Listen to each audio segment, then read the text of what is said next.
Et salut tout le monde pour cette nouvelle vidéo. Je remercie les gens qui m'ont soutenu pour la vidéo de la monture de World of Warcraft, une monture pour avoir en Silverton. Allez checker si vous voulez. Pour cette vidéo-ci, je vais expliquer comment jouer druide équilibre pour les donjons entre 10 et 15. Mythique, hein, bien sûr. Pour les clés plus hautes, je peux pas trop vous aider parce que je viens de commencer faire quelques clés plus haut. Ici, je montre la preuve. Là, j'ai une 17. Mais j'ai encore beaucoup à apprendre parce que moi, j'ai rejoint World of Warcraft en fin de BFA, début Shadowlands. Mais là, j'ai vraiment me concentrer à fond sur World of Warcraft parce que j'adore ce jeu et j'adore adorer d'équilibre. Je me suis dit, pourquoi pas faire une petite vidéo en expliquant comment jouer druide d'équilibre parce que il y a beaucoup de gens qui jouent druide d'équilibre mais ils savent pas vraiment comment jouer leur druide d'équilibre. Du coup, j'espère que cette vidéo va vous aider. Juste ici, followez ma chaîne YouTube et pour la chaîne Twitch, venez de temps en temps, je suis de 4h30 normalement jusqu'au soir, je fais des vidéos des streams de World of Warcraft, mais aussi de temps en temps de d'autres jeux pour me détendre. Venez faire un petit check pour faire un petit coucou et pour me soutenir aussi, ça me touche à cœur et si vous avez des conseils ou si vous voulez savoir quel aiguille j'utilise, venez sur ma chaîne Twitch et je vous donne mon aiguille. Et on verra ensemble si vous voulez jouer ensemble ou avoir quelques conseils en plus. Allez, on balance le générique.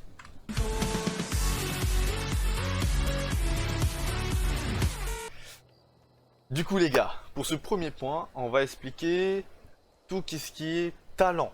Quel talent j'utilise, etc. Du coup je vais montrer. Les talents que moi j'utilise sur mon druide d'équilibre, c'est force de la nature. Pourquoi est-ce que je préfère utiliser force de la nature que équilibre naturel? Équilibre naturel, le seul problème c'est que on doit, on doit être un peu hors combat pour stacker un peu nos dégâts.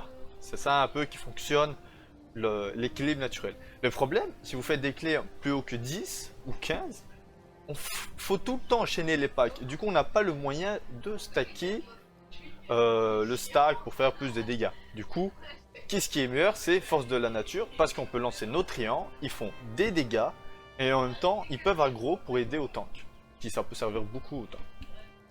Pour le deuxième, j'utilise char sauvage. Pourquoi char sauvage?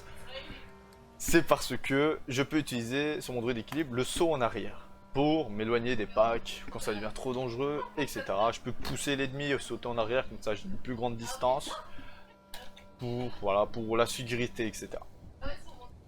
Pour le troisième, j'utilise affinité avec la restauration. Pourquoi affinité c'est meilleur que les autres? Parce que en donjon mythique plus, raid, etc. Faut tout le temps se heal, parce que le heal peut nous heal, mais pas assez, il doit aussi se concentrer sur d'autres joueurs, etc. Du coup, vous pouvez aussi vous heal vous-même, et ça pourrait aider au heal de se concentrer sur le tank ou sur un autre perso. Et en cas de sécurité, si vous n'avez plus une popo, si votre popo est en CD, vous pouvez utiliser vos sorts qui peuvent vous heal. Là aussi, un sort pour heal toute l'équipe. Du coup, moi je vous conseille d'aller infinité avec la restauration. Vraiment très très très puissant. Ici, là, c'est vous qui voyez. Le premier, c'est rosée puissante. En fait, ça va faire un kick sur les sorts qu'on peut pas kick. Du coup, mais le problème, il faut aller au cac. Il faut vraiment aller au cac, faire un kick et puis faire un saut en arrière. Bon, ça peut être fort si on n'a pas assez de kick. Le seul problème, il faut aller au cac. Imaginez-vous que vous partez au cac et vous, d'un coup, le tank perd l'aggro. Ah, druide d'équilibre, encaisser des dégâts, c'est chaud. Hein. On peut, ouais, vous allez dire, ouais, mais il peut encaisser des dégâts parce que il a sa forme, qui a 125% plus d'armure. Oui, mais dans tous les cas, ça reste très dangereux pour un perso caster. Alors là, c'est vous qui voyez si vous avez besoin ou pas. Moi, je préfère utiliser enchantement de masse. Pourquoi? Parce que de temps en temps, le tank meurt, du coup, je peux stun les mobs, avoir le tank qui revient, puis lancer des tréants s'il a plus mon stun, etc. Aussi, pour les, par exemple, Malpeste. Malpeste, là, tout le monde connaît bien ce donjon. Il a sur la liste noire, Malpeste. Et sur le premier boss, il y a un certain moment, il fait spawn 3 petits mobs, 3 petits slimes et un gros slime. Du coup, avec ça, vous pouvez stun 3. Vous pouvez serment 3 petits slimes Et les autres joueurs peuvent se concentrer sur la plus grosse. Voilà, ça c'est pourquoi je trouve que c'est plus intéressant d'utiliser ça. Après, il a cœur de feu. Cœur de faux, pas très utile en Mythic Plus parce que vous avez quand même vos sorts de heal. Et vous avez déjà un healer qui peut vous heal, vous avez vos popos, et c'est pas tout le temps que vous avez besoin de votre truc de heal. En fait, cœur de fauve, c'est qu'il va augmenter de 30% tout ce qui est vos heal. Voilà, tout ce qui est vos heal. Mais, pour cœur de fauve est très très très bon en raid. Parce qu'en raid, on se ramasse beaucoup de dégâts. Ah, moi, je suis pas non plus le meilleur. Je viens de faire cette semaine-ci le dernier boss en HM. Et on ressent bien les dégâts. Du coup, ça peut aider à vos healers, ou heal vos mates, etc. Quand il a des moments qu'il faut. Là, enchantement de masse et rosée puissante en raid, ça sert à rien. Parce que dans tous les cas, on est que sur un boss et c'est rare que il a plein de mobs, il faut les stun. Parce que dans tous les cas, on doit quand même les taper. Ça sert à rien du tout. Après, moi j'utilise âme de la forêt. Pourquoi âme de la forêt? C'est parce qu'il va, en fait, il va augmenter les dégâts de 50% de colère et 150% de dégâts de zone de feu stellaire. C'est les sorts qu'on utilise le plus en Mythic Plus. Ça, c'est vraiment puissant parce que colère 50%, si vous êtes contre un boss, ça fait déjà beaucoup de dégâts. Si vous arrivez à le stacker quand vous faites 2 fois feu stellaire, du coup il se stack, il devient super puissant. Et là, vous claquez que feu stellaire et les dégâts, oh moi je vous dis les gars, ça fait mal. Ou sinon le contraire, quand il a trop de mobs, on claque 2 colères et puis full spam feu stellaire et 150% de dégâts. Moi je dis vous allez bien le ressentir. Il a aussi Seigneur des étoiles. Vous pouvez l'utiliser en Mythic Plus, moi je l'aime pas trop utiliser. Je préfère l'utiliser en raid. Pourquoi en raid? C'est parce que quand vous claquez 3 éruptions stellaires, en fait, ça a augmenté votre hâte. Ce qui est vraiment utile en raid, c'est parce qu'on peut spammer non-stop notre colère. Après, vous allez dire, ouais, on peut spammer feu stellaire, etc. Oui, mais dans tous les cas, il faut claquer éruption stellaire. La première éruption stellaire, si vous êtes sur des gros packs de mobs, c'est des packs où on doit se concentrer sur un mob. Et quand c'est sur des gros packs, là, on se concentre pas sur un mob. Là, on préfère être concentré sur du AOE. Du coup, on préfère pas perdre du temps et avoir âme de la forêt pour augmenter nos dégâts. Vous pouvez utiliser le dernier, mais ça c'est plus utilisé allez, un tout petit peu en raid sur certains joueurs et, en PvP. Ça, je vais pas trop vous en parler parce que moi je l'utilise jamais, je l'ai jamais utilisé. Je l'ai essayé de l'utiliser en PvP, mais moi je suis pas un joueur PvP comme je vous ai dit. J'ai rejoint en début de Shadowland, fin BFA. Du coup, tout ce qui est PVP, je sais rien du tout. Je dois encore apprendre et jouer avec vous si vous voulez. Et vous m'enseignez. Mais je vais pas trop m'y mettre en PVP. Là, je me concentre plus sur les raids et le MM+. Sur le prochain point, j'utilise dérivé stellaire. Pourquoi utiliser dérivé stellaire? Dérivé stellaire, en fait, il va augmenter la durée de météore de 2 secondes. C'est pas beaucoup, mais ça reste quelque chose. Et il augmente ses dégâts de 15%. Et en même temps, quand je peux me déplacer, comme vous voyez là il dit, si on se déplace, là par exemple je vais le lancer, non je l'ai pas, ok, mais si je le lance, en fait même si je marche, il me suit. Genre par exemple là c'est moi, et du coup il va tout le temps me suivre. Pas un sort de AOE où il faut placer et puis il reste sur un point, non, là il peut vous suivre. Et pourquoi c'est plus utilisé d'utiliser dérivé stellaire? C'est parce que, imaginez-vous que vous devez toujours aller peu à peu en arrière. Genre, il a des boss où il faut aller de temps en temps en arrière, par exemple, sur Profondeur Sanguine, le deuxième boss, où le boss il avance peu à peu et on doit toujours reculer. Là, c'est utile de l'utiliser parce que on est tout le temps en mouvement et du coup, l'attaque AOE des étoiles, de Météor, est tout le temps là. Je sais pas qu'est-ce qui se passe. Merci pour le follow. Et du coup, vous comprenez, on fait toujours des pas peu à peu en arrière. Et on a notre AOE qui nous suit. C'est vraiment utile parce que déjà on augmente de 15% nos dégâts. Et sur des gros packs, il faut tout le temps bouger. Le temps qu'il doit bouger vers l'avant ou vers l'arrière, vers la gauche, vers la droite. Vous me comprenez. c'est mieux que mettre juste une zone de AO. Il a lune jumelle. Ce sort, en fait, c'est si vous claquez éclat lunaire, en fait, ça touche tous les autres mobs en moins de 8 mètres, je pense, de 15 mètres. Voilà, en moins de 15 mètres, ça touche les autres mobs en même temps, du coup, il va mettre éclat lunaire sur les autres mobs. Ça peut être utile en AOE, mais je préfère utiliser Meteor parce que Meteor, c'est comme celui-ci. Comme l'attaque, le sort qui fait le plus de dégâts en MM+, parce qu'on prend quand même des très gros packs. C'est là que vous commencez à faire des donjons mythiques en plus 15, etc. Meteor est plus puissant, on va dire, que Éruption Stellaire. Là, c'est vous qui voyez. Le dernier, ça, je vous déconseille. J'avais essayé de le faire en mono quand il a tyrannique, etc. Mais c'est inutile, on perd tellement de temps et moi je trouve qu'il fait presque rien comme dégâts. Du coup, ne le prenez pas, même pas en raid. Moi, je vous conseille pas du tout de l'utiliser. Moi en raid, moi je vous conseille d'utiliser des rivets stellaires dans tous les cas, parce que lune jumelle, à quoi ça sert en raid? Il a juste un boss, il a pas de mob autour, c'est pas vraiment utile. Du coup, gardez des rivets stellaires. Pour le dernier point, j'utilise Solstice. En fait, c'est un sort, si vous claquez de but de chaque éclipse, pendant 6 secondes, obtenez un, la fréquence des étoiles filantes est augmentée de 300%. Du coup, il a beaucoup d'étoiles qui vont tomber, de 300%, et augmenté de 300%, du coup plus de dégâts. Et imaginez-vous que vous êtes sur un gros pack de mobs, les dégâts, vous allez les voir, vous allez monter peut-être à 4K avec les sorts que vous allez claquer, 5K même.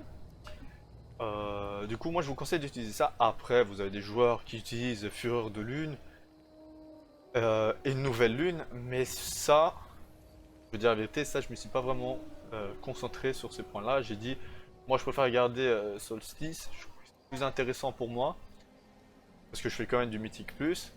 Ça, à ce qui paraît, ça peut être mieux, mais je vais pas trop m'y mettre, parce que comme je vous ai dit, je suis assez nouveau quand même avec mon druide d'équilibre, et je fais de mon mieux pour vous faire monter jusqu'à du Mythique plus 15. Pour le deuxième point, là on va appeler comment lancer ses sorts en AOE. Quand il y a minimum 2 mobs. Il faut toujours avoir minimum 2 mobs, là ça veut dire AOE. Du coup, quand on est en AOE, on spam 2 fois colère sur la cible. Comme ça, notre feu stellaire est buff. Vous voyez là, il y a un truc jaune qui tourne. Et là, on spam feu stellaire. Mais vous ne spammez pas maintenant. Vous attendez que votre feu stellaire soit up. Puis vous claquez vos 2 dots. Vous claquez votre dot éclat solaire et éclat lunaire. Éclat lunaire, vous le claquez seulement sur des gros mobs. Imaginez-vous, ce sera un pack de 5 mobs. Il y en a 2 qui ont beaucoup d'HP et 3 qui n'ont pas beaucoup d'HP. Je vous conseille de mettre éclat lunaire que sur les gros mobs. Et éclat solaire se met automatiquement sur tous les mobs. Pourquoi juste éclat lunaire sur les 2 gros mobs et pas sur les petits? Parce qu'en fait, vous allez perdre du temps tout le temps en cliquant. Vous voyez là, je dois tout le temps cliquer pour lancer éclat lunaire. Du coup, je préfère gaspiller un tout petit peu de temps pour mettre bien mes éclats lunaires sur les gros mobs et pas sur les petits, et pas gaspiller mon temps sur les petits.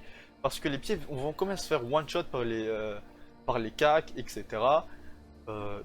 Vous devez savoir que le druide Eki en burst, à part si vous lancez tous vos sorts, par exemple Aliment Céleste et vos bijoux plus Convoqueur des Esprits, là c'est votre burst, mais après si vous avez plus de burst, on peut plus burst les mobs, du coup c'est les autres qui vont burst les mobs et vous perdez beaucoup de dégâts. Du coup je vous conseille de utiliser éclat lunaire que sur les gros mobs et éclat solaire directement.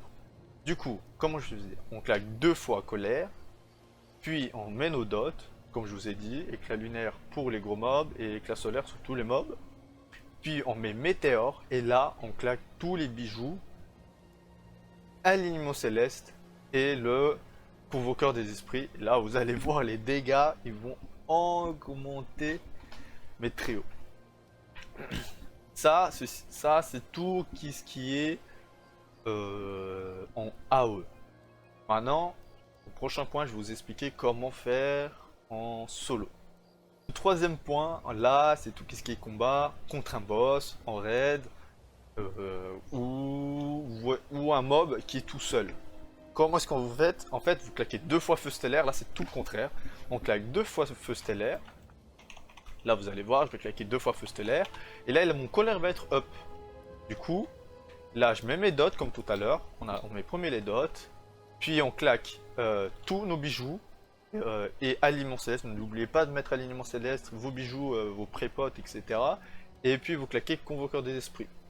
Et là, si vous voyez qu'il vous reste encore du temps de colère, vous continuez à claquer colère, colère, colère, juste avoir feu stellaire de up, et là on claque feu stellaire, feu stellaire, feu stellaire. Pour le quatrième point, je vais vous donner juste un tout petit conseil, deux petits conseils en fait. C'est que, en fait, quand vous attaquez en AOE, même si vous avez votre colère up, quand il y a minimum 2 mobs, hein, vous claquez feu stellaire, même si colère est up. Pourquoi faut claquer feu stellaire et non colère s'il est up? C'est parce que feu stellaire fait des dégâts AOE. Du coup, même s'il y a 2 mobs, en fait, il va toucher l'autre mob en même temps, et ça fait quand même beaucoup plus de dégâts que colère. Colère, vous l'utilisez juste, comme je vous ai dit, quand c'est du mono-cible, quand le mob est seul ou contre un boss. Là, c'est quand on utilise colère. Mais quand il y a minimum de mobs, vous spammez, mais tout le temps, vous spammez feu stellaire, même si colère est up. Vous claquez juste colère quand le mob est en solo. Le deuxième point, je voulais aussi vous aider, c'est que les tréants, vous les claquez seulement quand le tank le demande, ou quand vous voyez c'est une nécessité de claquer, ou sur les boss, pour vous aider à faire un peu plus de dégâts. Parce que, voilà, ça peut, à vous de voir quand claquer le tréant, ou demander au tank, sur Discord ou quoi, dis-moi quand est-ce que je claque mes tréants. Ça si vous voyez, mais moi je vous conseille de quand même prendre les tréants que l'autre. Je vous remercie pour regarder toute la vidéo jusque là maintenant. Si vous avez des idées ou quoi pour que je vous donne des tutos de faire comment certains donjons en Mythique Plus, etc. Je peux faire la vidéo et vous la mettre, comme ça vous pouvez étudier les donjons, que c'est vraiment le plus important. N'oubliez pas aussi d'étudier votre donjon, c'est bien de bien connaître son perso, mais si vous connaissez pas les donjons, c'est aussi problématique. Ou si vous voulez que je fasse des tutos de donjons, je peux chercher, il faut juste me dire quel donjon et je fais un petit tuto. Let's take it slow. Where you go, I go too. And if you hit the bottom, I'm going down with you. Let's take it slow. Who cares where we gotta be? You know you'll have a good time wherever you're with me. Let's take it slow.